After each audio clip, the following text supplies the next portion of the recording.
Hey, in chapter 8, we're comparing and contrasting the Old Covenant and the New Covenant. And there's a description of what the New Covenant will look like starting in verse 10.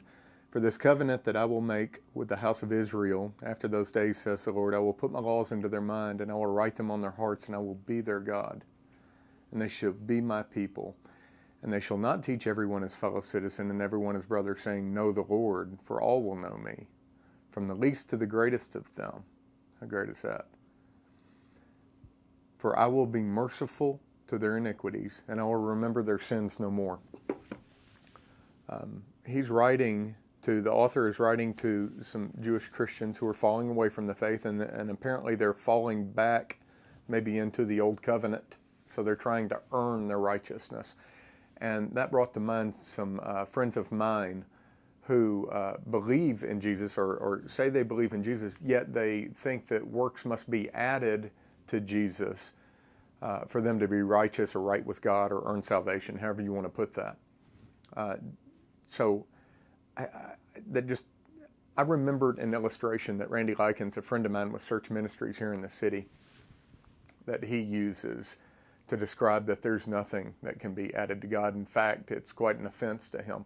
And the illustration is this, that me and a friend are walking with our boys along the side of a lake, and the boys jump in to swim.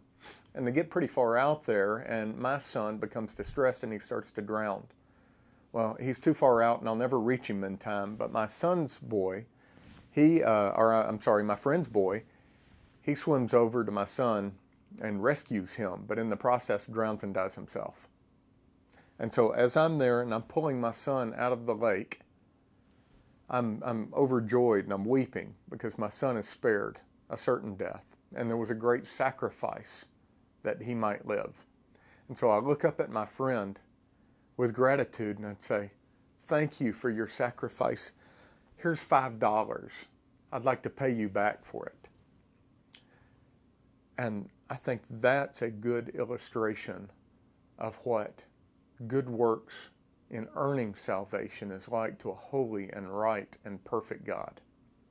As Jesus, the sinless Son, died for us, and he was the perfect high priest, and he was the perfect sacrifice. And adding anything to that is actually an insult, and it falls way short of anything that could ever hope to start to pay back the gift that has been given us.